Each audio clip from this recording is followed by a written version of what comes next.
Talvez você se lembre que da última vez que começamos a responder a pergunta por que os fariseus odiavam Jesus, de fato, se você esteve conosco na última vez, provavelmente você percebeu alguma semelhança entre os fariseus e o filho mais velho na história do filho pródigo. Essas semelhanças eram intencionais. O filho mais velho representa os fariseus na parábola do filho pródigo. Eles confiavam em suas obras baseadas na justiça própria. Da mesma forma que o irmão mais velho, eles olhavam arrogantemente para os pecadores que não satisfaziam o seu padrão legalista, assim como o irmão mais velho olhou para o pródigo. E pode-se ver que eles não admitiam que a graça e o perdão fossem derramados sobre as pessoas, que eles acreditavam que não mereciam. Bem, abra sua Bíblia e junte-se a mim para dar outra olhada no escândalo da graça.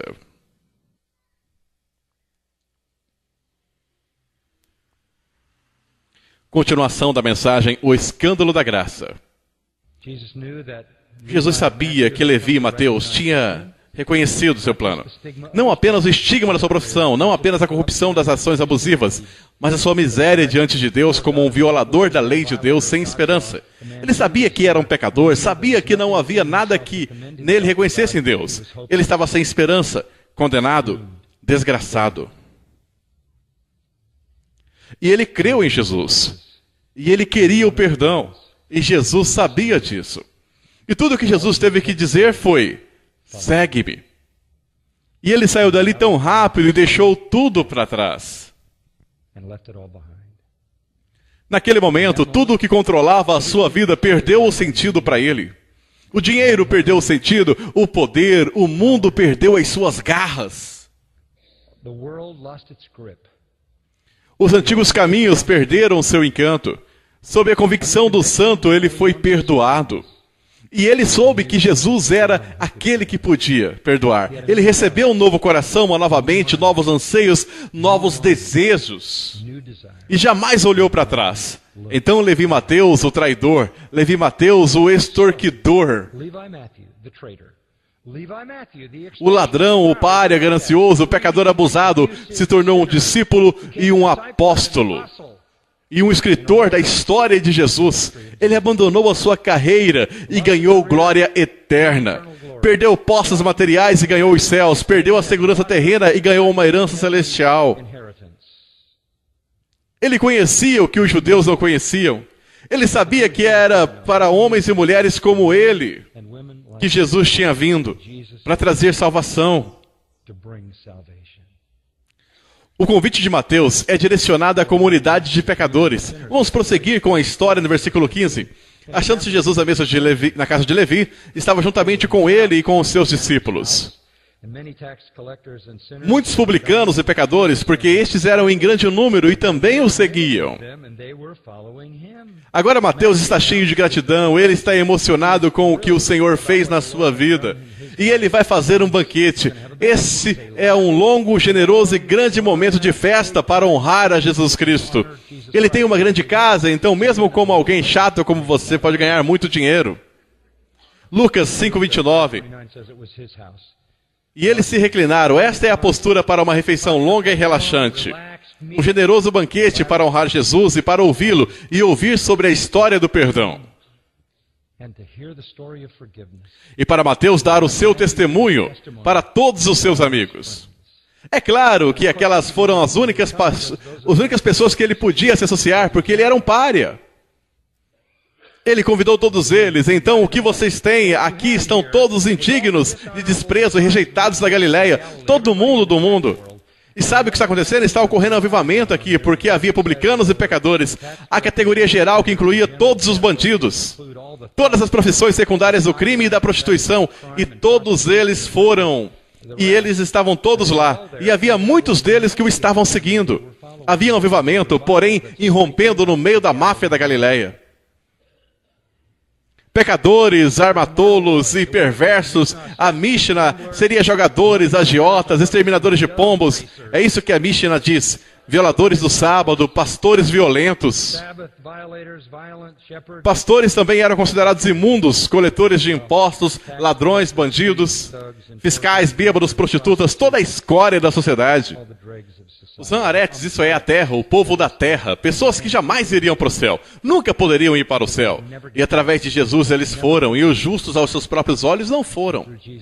A propósito, todos eles estavam comendo com Jesus e seus discípulos. É a primeira vez que a palavra discípulo é usada em Marcos, o discípulo. Matete significa um aprendiz, alguém que segue Jesus para aprender dele.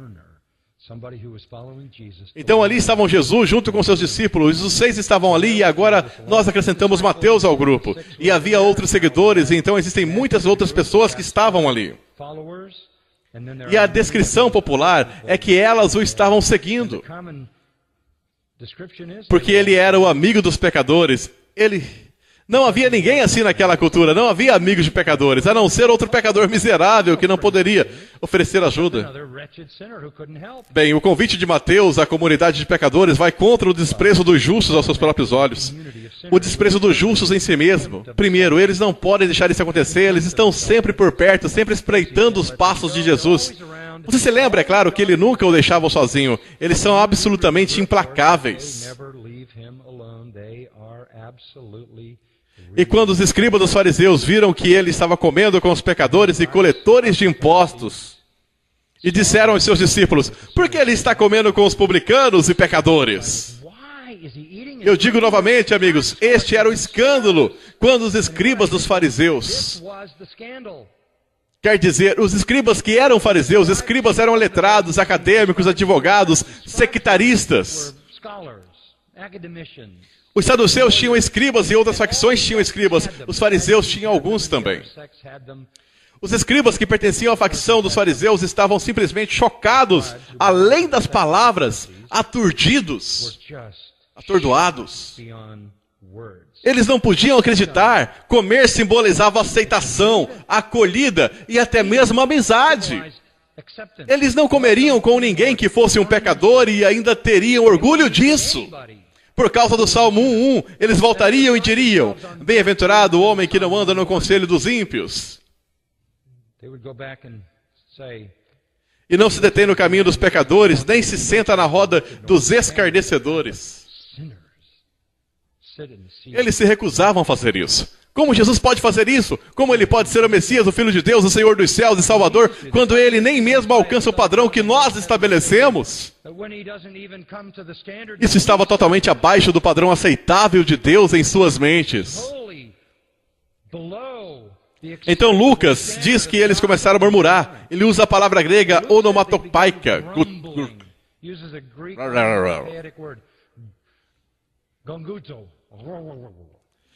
Então eles dizem, isso é uma pergunta retórica, porque ele está comendo e bebendo com publicanos e pecadores. Lembre-se, eles tinham moralidade sem santidade. Eles tinham a aparência de bons, mas não podiam ser bons.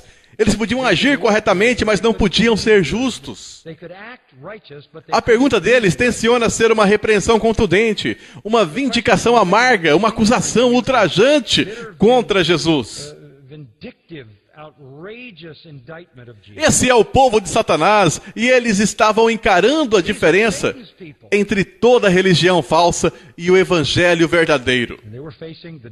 O evangelho é um conflito entre a graça e todas as outras religiões que têm uma forma de lei, entre a fé e todas as outras religiões que têm a forma de obras, realizações divinas e outras religiões que são formas de realização humanas como meio de salvação.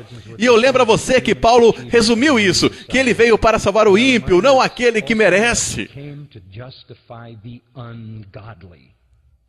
Não as pessoas que merecem. Assim, fiéis à sua religião, eles registraram a sua indignação vingativa. Ele está comendo com publicanos e pecadores. Pecadores é a maior categoria. Publicanos são removidos por causa do caso de Mateus e porque eles eram os piores.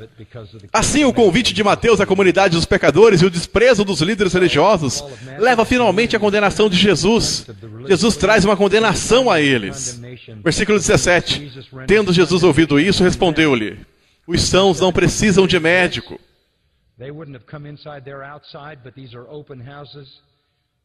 Os sãos não precisam de médico, e sim os doentes. Não vim chamar justos, e sim pecadores. Glória seja dada a Deus. Que edifique sua vida, amado. His answer to their rhetorical question is twofold. First, an analogy.